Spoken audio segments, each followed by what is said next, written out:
Hello friends, आप सभी का स्वागत है इस चैनल में। इस वीडियो में हम civil disobedience movement related 40+ important MC question cover करेंगे। तो ये एग्जाम के पॉइंट में से इंपॉर्टेंट टॉपिक है और ये एक मॉडर्न इंडियन हिस्ट्री का टॉपिक है। तो मैं मॉडर्न इंडियन हिस्ट्री को टॉपिक वाइज कवर करा रहा हूँ। ये लेक्चर 16 है, इससे पहले 15 लेक्चर कवर कर चुका हूँ मॉडर्न इंडिया पे, तो आप उन लेक्चर को भी देख सकते हैं। मैं प्लेलिस्ट का लिंक आई बटन और डिस्क्रिप्शन में दे दूँगा। तो इस वीडियो में हम सिविल डिसओबीडियंस मूवमेंट पे फोकस रखेंगे। तो यहाँ पे हमारा फर्स्ट क्वेश्चन है, eight which Congress session was the working committee authorized to launch a program of civil disobedience? Congress के किस सेशन में वर्किंग कमेटी को सिविल डिसओबीडियंस प्रोग्राम लॉन्च करने के लिए अधिकृत किया गया था? तो option D right answer, Lahore. तो कांग्रेस के लाहौर सेशन में वर्किंग कमेटी को सिविल डिसओबीडियंस प्रोग्राम लॉन्च करने के लिए ऑथोराइज किया गया था। तो ऑप्शन डी राइट आंसर है। तो 1929 में कांग्रेस के लाहौर सेशन में कंप्लीट इंडिपेंडेंस यानी पूर्ण स्वराज एज ए कांग्रेस के गोल के रूप में डिक्लेयर किया गया था और यहीं पे कांग्रेस वर्किंग कमेटी को सिविल डिसओबीडियंस मूवमेंट लॉन्च करने के लिए ऑथराइज किया गया था। तो ऑप्शन डी राइट आंसर है। और इस सेशन के अध्यक्ष थे जवाहरलाल नेहरू। तो यहीं पे पूर्ण स्वराज एज ए गोल के रूप में डिक्लेयर किया गया और यहीं पे कांग्रेस वर्किंग कमेटी को ऑथराइज किया गया था सिविल डिसओबीडियंस मूवमेंट लॉन्च करने के लिए। तो ऑप्शन डी राइट आंसर है। नेक्स्ट है, in which year did Gandhi ji undertake the famous Dandi march? Gandhi ji किस वर्ष फेमस दांडी मार्च निकाले थे? तो ऑप्शन बी राइट आंसर, 1930। 1930 में गांधी जी फेमस दांडी मार्च को निकाले हुए थे। तो ऑप्शन बी राइट आंसर है। नेक्स्ट है, the reason for launching the civil disobedience movement by Mahatma Gandhi in 1930 was? 1930 में महात्मा गांधी द्वारा सविनय अवज्ञा आंदोलन शुरू करने का कारण क्या था? तो यहाँ पे रीजन बताना, किस रीजन से गांधी जी 1930 में सिविल डिसओबीडियंस मूवमेंट को लॉन्च किए थे? तो ऑप्शन डी राइट आंसर है, asking the viceroy through a letter containing 11 points programmes to remove the evils of the British rule. तो उस समय वायसराय इरविन था। तो इरविन ने साल्ट टैक्स के एबॉलिशन सहित गांधी जी के 11 मांगों को इग्नोर कर दिया था। तो इसी वजह से Gandhi ji civil disobedience movement को लॉन्च किए थे और ये एक तत्कालीन कारण बना था। तो यह 11 मांग तत्कालीन कारण बना था क्योंकि इससे पहले साइमन कमीशन भारत आया हुआ था, तो उसमें एक भी भारतीय सदस्य नहीं थे। देन नेहरू रिपोर्ट को पेश किया गया था, तो उसे भी अंग्रेजों ने इग्नोर कर दिया था। देन इसके अलावा जो उसमें हमारे क्रांतिकारी हीरो थे, तो उन्हें अनलॉफुल तरीके से अरेस्ट कर लिया जाता था, तो ये कारण बना था। बट तत्कालीन कारण था 11 मांग, जिसे इरविन ने इग्नोर कर दिया था। तो ये यहाँ पे गांधी जी के 11 मांगे हैं। तो 31 जनवरी 1930 को गांधी जी वायसराय इरविन को 11 मांगों का एक अल्टीमेटम दिए हुए थे। तो इस अल्टीमेटम को वायसराय ने इग्नोर कर दिया था, वायसराय इरविन ने इग्नोर कर दिया था। तो ये 11 मांगे गांधी जी के, इसे आप रीड कर सकते हैं पॉज करके। Next, which of the following Mahatma Gandhi owed his inspiration for civil disobedience and non payment of taxes? निम्नलिखित में से किससे महात्मा गांधी को सविनय अवज्ञा और करों का भुगतान न करने का प्रेरणा मिला? तो ऑप्शन डी राइट आंसर है, from the writings of Henry David Thoreau. Henry David Thoreau के राइटिंग से महात्मा गांधी जी को सविनय अवज्ञा और करों का भुगतान न करने का इंस्पायरेशन मिला था। तो ऑप्शन डी राइट आंसर है। Next, from where did Mahatma Gandhi start his historic Dandi march? Mahatma Gandhi ने अपना ऐतिहासिक दांडी मार्च कहाँ से शुरू किया था? तो यहाँ पे आपको बताना है ये अपना हिस्टोरिक दांडी मार्च कहाँ से शुरू किए थे। तो ऑप्शन डी राइट आंसर है, साबरमती आश्रम। ये साबरमती आश्रम, अहमदाबाद में साबरमती आश्रम से हिस्टोरिक दांडी मार्च को शुरू किए थे। तो दांडी मार्च साबरमती आश्रम से दांडी तक लगभग 385 किलोमीटर तक चला था। तो ये वेरी करते रहता है, कहीं पे आपको 387 या 388 या फिर 375 किलोमीटर भी देखने को मिल सकता है और माइल्स में 240 या 241 माइल्स भी देखने को मिल सकता है। तो ये वेरी करते रहता है। तो ये मार्च लगभग 24 दिन तक चला था, लगभग 24 दिन तक, 12 मार्च 1930 से 6 अप्रैल 1930 तक। और दांडी मार्च को ही साल्ट सत्याग्रह या फिर नमक सत्याग्रह के नाम से भी जाना जाता है। तो ऑप्शन डी राइट आंसर है, साबरमती आश्रम से शुरू किए हुए थे और दांडी में पहुंचकर नमक कानून को तोड़े थे। Next, how many days did the salt Satyagraha movement take? Salt Satyagraha movement कितने दिनों तक चला था? तो ऑप्शन सी राइट आंसर है, 24 डेज। तो लगभग 24 दिनों तक साल्ट सत्याग्रह मूवमेंट चला था। तो ये आंसर आपको टेक्स्ट बुक्स में देखने को मिलेगा, न तो ऐसे कैलकुलेट करेंगे तो ये 25 से 26 दिन हो जाता है। तो लगभग 24 दिन तक यह मार्च चला था। ऑप्शन सी राइट आंसर है। Next, the number of volunteers of Gandhi who accompanied him during the salt satyagraha was? Salt satyagraha के दौरान गांधी जी के साथ चलने वालों वॉलंटियर्स की संख्या थी? तो ऑप्शन बी राइट आंसर 78। तो शुरुआती में गांधी जी के साथ 78 वॉलंटियर्स थे। तो ऑप्शन बी राइट आंसर है। Next, the historic Dandi march was associated with.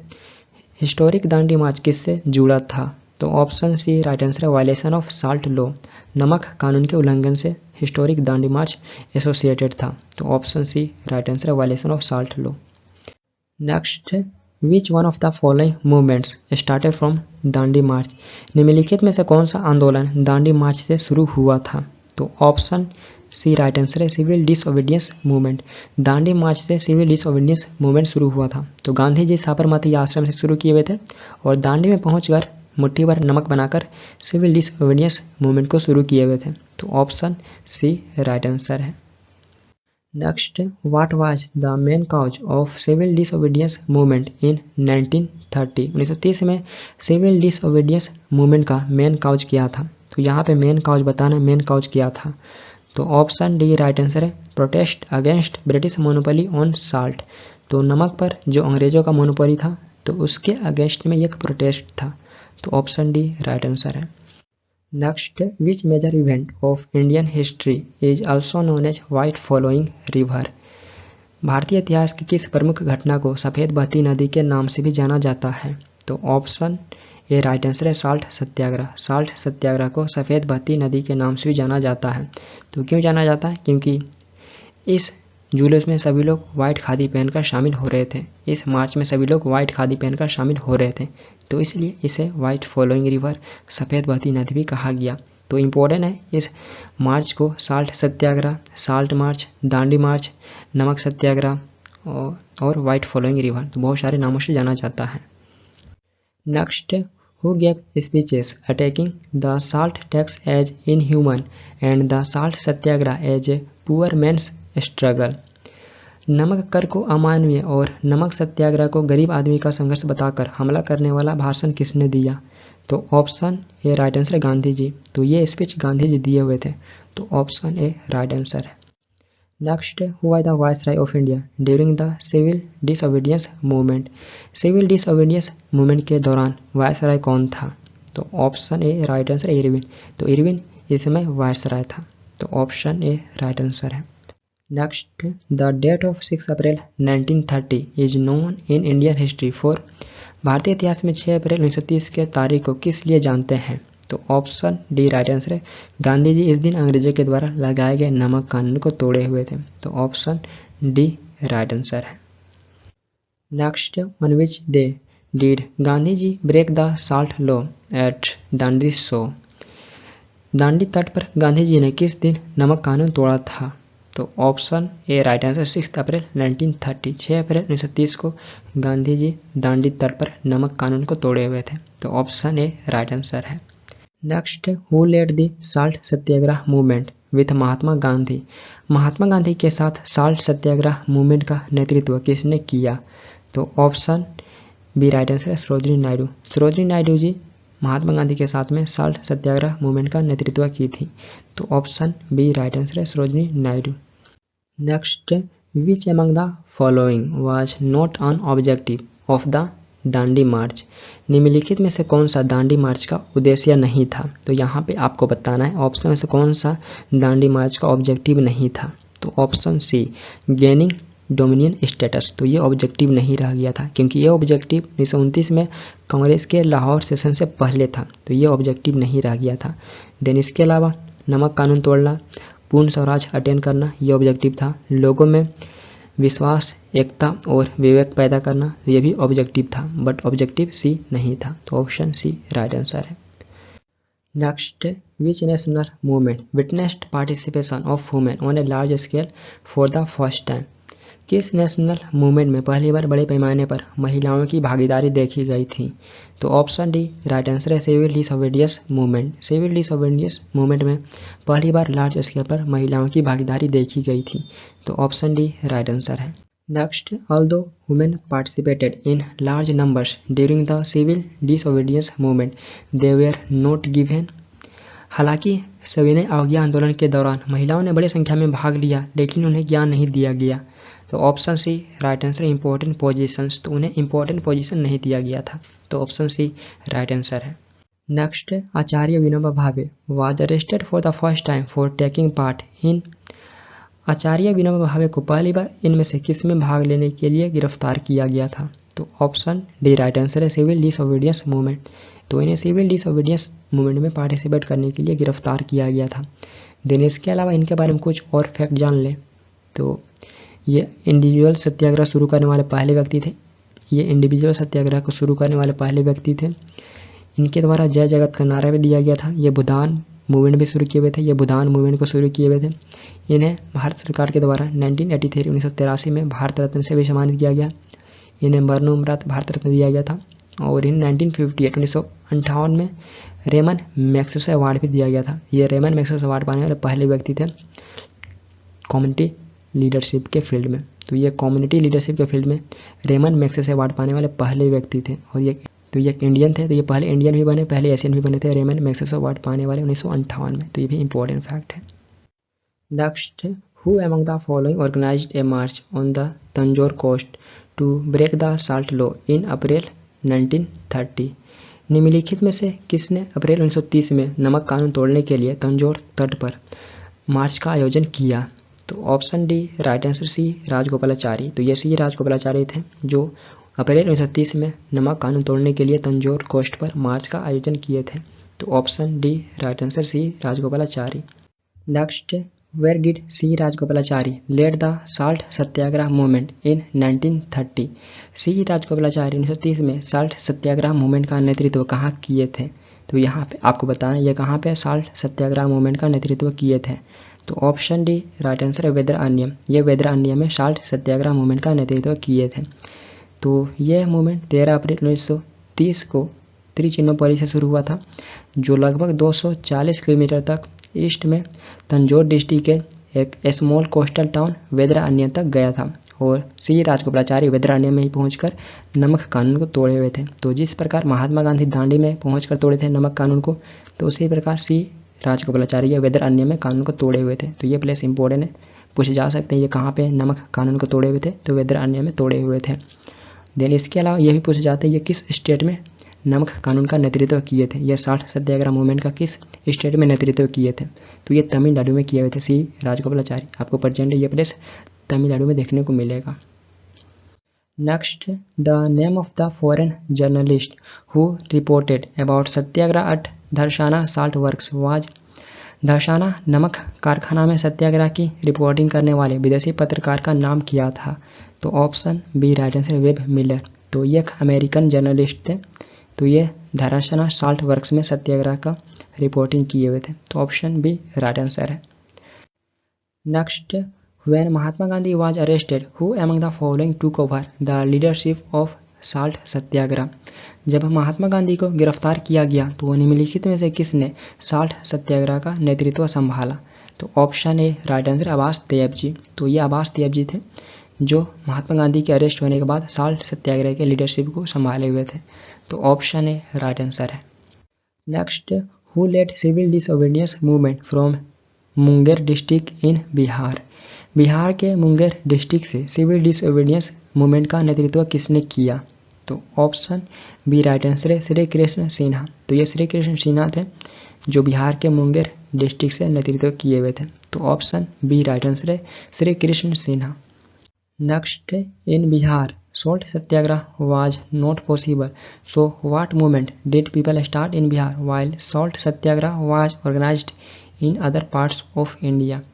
Bihar में नमक सत्याग्रह संभव नहीं था, तो बिहार में लोगों ने कौन सा आंदोलन शुरू किया जबकि भारत के अन्य हिस्सों में नमक सत्याग्रह आयोजित किया गया था, तो ऑप्शन सी राइट आंसर है एंटी चौकीदारी टैक्स मूवमेंट। तो बिहार में लोगों ने एंटी चौकीदारी टैक्स मूवमेंट को शुरू किया था, तो ऑप्शन सी राइट आंसर है। Next, who compared Gandhi's salt march with Napoleon's Paris march. Gandhi ji के नमक मार्च की तुलना नेपोलियन के पेरिस मार्च से किसने की, तो ऑप्शन डी राइट आंसर है सुभाष चंद्र बोस। तो ये सुभाष चंद्र बोस जी थे जो गांधी जी के नमक मार्च की तुलना नेपोलियन के पेरिस मार्च से किए थे, तो ऑप्शन डी राइट आंसर है Subhash Chandra Bose. Next, Cunningham circular was related to which of the following events during the Indian national movement. Cunningham circular Indian national movement के दौरान निम्नलिखित में से किस घटना से संबंधित था। तो ऑप्शन डी राइट आंसर है civil disobedience movement. Cunningham circular यह सिविल डिसोबीडियंस मूवमेंट से रिलेटेड था। तो 1930 में कनिंघम जो असम में पब्लिक इंफॉर्मेशन का डायरेक्टर था, तो इसके द्वारा कनिंघम सर्कुलर जारी किया गया था, जिसमें स्टूडेंट को किसी भी ब्रिटिश विरोधी और स्वदेशी गतिविधियों में पार्टिसिपेट करने पर प्रतिबंध लगाया गया था। तो कनिंघम सर्कुलर ये असम में जारी किया गया था 1930 में सिविल डिसोबीडियंस मूवमेंट के दौरान। तो ऑप्शन डी राइट आंसर है। नेक्स्ट है in which province agitation against Cunningham circular was observe. Cunningham circular के विरुद्ध किस प्रांत में आंदोलन देखा गया। तो option A right answer Assam. Assam में कनिंघम सर्कुलर के अगेंस्ट में आंदोलन देखा गया था। तो option A right answer Assam में। नेक्स्ट है the Gandhi Irwin pact was associated to which of the following movements of India.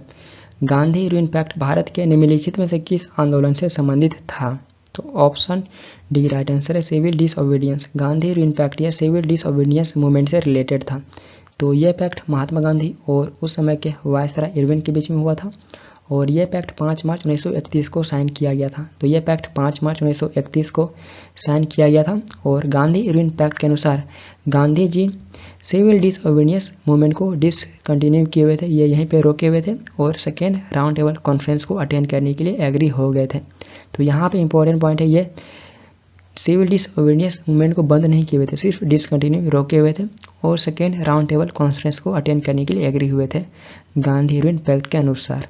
तो ऑप्शन डी राइट आंसर, ये सिविल डिसओबीडियंस मूवमेंट से रिलेटेड था। Next, which of the following was stated in the Gandhi Irwin pact signed in March 1931। March 1931 में sign Gandhi Irwin pact में निम्नलिखित में से क्या कहा गया था। तो ऑप्शन सी राइट आंसर है, सिविल डिसओबीडियंस मूवमेंट को रोक दिया जाएगा। तो ऑप्शन सी राइट आंसर है। तो इस एग्रीमेंट में इंपॉर्टेंट हस्ताक्षर हुए थे, इंपॉर्टेंट साइन हुए थे, जैसे सिविल डिसओबीडियंस के अधिकतर वॉलेंटियर को रिलीज किया जाएगा। देन नेक्स्ट है कांग्रेस के द्वारा सिविल डिसओबीडियंस मूवमेंट को डिसकंटिन्यू यहीं पे रोक दिया जाएगा। देन नेक्स्ट है कांग्रेस के द्वारा सेकेंड राउंड टेबल कॉन्फ्रेंस में पार्टिसिपेट किया जाएगा। तो गांधी इरविन पैक्ट में कहा गया था सेकेंड राउंड टेबल कॉन्फ्रेंस में कांग्रेस के द्वारा पार्टिसिपेट किया जाएगा। देन नेक्स्ट है नमक कानून को हटा दिया जाएगा, नमक कानून को रिमूव किया जाएगा, ये गांधी इरविन पैक्ट में कहे गए थे। तो ये कुछ इंपॉर्टेंट पॉइंट है जो गांधी इरविन पैक्ट में साइन हुए थे। Next, after being withdrawn in March 1931, civil disobedience movement was relaunched in the year। मार्च 1931 में वापस ली जाने के बाद सिविल डिसओबीडियंस मूवमेंट को फिर से किस वर्ष शुरू किया गया था। तो ऑप्शन है राइट आंसर है 1932, 1932 में रीलॉन्च किया गया था सिविल डिसओबीडियंस मूवमेंट को। तो मार्च 1931 में गांधी इरविन पैक्ट हुआ था, जहाँ पे बहुत सारे एग्रीमेंट हुए थे। तो इसी एग्रीमेंट में था सेकेंड राउंड टेबल कॉन्फ्रेंस में पार्टिसिपेट करना। तो सेकेंड राउंड टेबल कॉन्फ्रेंस सितंबर 1931 से दिसंबर 1931 तक चला था, जिसमें महात्मा गांधी पार्टिसिपेट किए हुए थे, कांग्रेस की ओर से महात्मा गांधी पार्टिसिपेट किए हुए थे। तो इस राउंड टेबल कॉन्फ्रेंस में सेकेंड राउंड टेबल कॉन्फ्रेंस में कोई कंक्लूजन नहीं निकला था। तो वहाँ से वापस आने के बाद महात्मा गांधी 1932 में फिर से रीलॉन्च करते हैं सिविल डिसओबीडियंस मूवमेंट को। तो ऑप्शन ए राइट आंसर है। Next, the civil disobedience movement was suspended after the Gandhi Irwin pact. Why did the Congress decide to resume the movement in January 1932। Gandhi Irwin pact के बाद civil disobedience movement को suspend कर दिया गया था, लेकिन कांग्रेस ने जनवरी 1932 में फिर से मूवमेंट को शुरू करने का फैसला क्यों किया। तो option D right answer, all of the above. तो ये सारे रीजन थे जनवरी 1932 में फिर से मूवमेंट को शुरू करने के। तो option D right answer, all of the above. Next, in which of the following years was the civil disobedience campaign completely stopped. निम्नलिखित में से किस वर्ष सिविल डिसओबीडियंस कैंपेन पूरी तरह से बंद कर दिया गया था। तो यहाँ पे आपको बताना कंप्लीटली कब स्टॉप किया गया था। तो ऑप्शन बी राइट आंसर 1934, 1934 में सिविल डिसओबीडियंस मूवमेंट को पूरी तरह से बंद कर दिया गया था। तो ऑप्शन बी राइट आंसर है 1934। Next, which of the following statement regarding Dandi March is false. Dandi March के संबंध में निम्नलिखित में से कौन सा कथन गलत है। तो यहाँ पे आपको पहचान करना है ऑप्शन से कौन सा स्टेटमेंट दांडी मार्च के रिगार्डिंग गलत है। तो ऑप्शन ए, क्योंकि दांडी मार्च गुजरात में साबरमती से किया गया था तो इसलिए ये स्टेटमेंट रॉन्ग हो जाता है। देन नेक्स्ट है, दांडी मार्च सिविल डिसओबीडियंस मूवमेंट का इनिशियल फेज था तो ये सत्य है। देन नेक्स्ट है, ये मार्च गवर्नमेंट के मोनोपोली के साल्ट के अगेंस्ट में था तो ये भी सत्य है। देन नेक्स्ट है, इस मार्च को महात्मा गांधी लीड किए थे तो ये भी सत्य है। बट यहाँ पे पूछ रहा है गलत कौन था, तो गलत ऑप्शन ए है। नेक्स्ट है, which one of the following is not correct about Mahatma Gandhi's Dandi Yatra. Mahatma Gandhi के दांडी यात्रा के बारे में निम्नलिखित में से कौन सा सही नहीं है। तो यहाँ पे आपको बताना है महात्मा गांधी के दांडी यात्रा के बारे में कौन सा सही नहीं है। तो ऑप्शन डी, ऑप्शन डी ये सही नहीं है, क्योंकि फर्स्ट राउंड टेबल कॉन्फ्रेंस नवंबर 1930 से जनवरी 1931 तक चला था। फर्स्ट राउंड टेबल कॉन्फ्रेंस नवंबर 1930 से जनवरी 1931 तक चला था और वहीं महात्मा गांधी दांडी यात्रा मार्च 1930 में ही शुरू किए थे, 12 मार्च को ही शुरू किए हुए थे 1930 में, तो इसलिए स्टेटमेंट रॉन्ग हो जाता है। Next, which of the following match of places with their in the civil disobedience movement is correct. तो यहाँ पे सिविल डिसओबीडियंस मूवमेंट के रेफरेंस में प्लेस को लीडर के साथ में मैच किया हुआ है, तो करेक्ट आंसर को चूज करना कौन कौन से करेक्टली मैच हैं। तो option 4 right answer A, B, C and D. तो तमिलनाडु से सी राजगोपालाचारी नेतृत्व किए हुए थे सिविल डिसओबीडियंस मूवमेंट के दौरान। नागालैंड से रानी गाइडनली नेतृत्व की थी और ये रानी की उपाधि इन्हें जवाहरलाल नेहरू दिए हुए थे। देन इसके अलावा ओडिशा से गोपबंधु चौधरी नेतृत्व किए हुए थे, ये ओडिशा से नेतृत्व किए हुए थे। Then North West Frontier Province से अब्दुल गफ्फार खान नेतृत्व किए हुए थे, तो ये भी सत्य है। और अब्दुल गफ्फार खान को जानी रहेंगे, इन्हें तो फ्रंटियर गांधी के नाम से जाना जाता है और आज़ादी के बाद ये पहले फॉरेनर बने थे भारत रत्न पाने वाले 1987, इन्हें 1987 में दिया गया था भारत रत्न, तो ये पहले फॉरेनर बने हुए थे। ये एक पाकिस्तानी नेशनलिस्ट के हैं।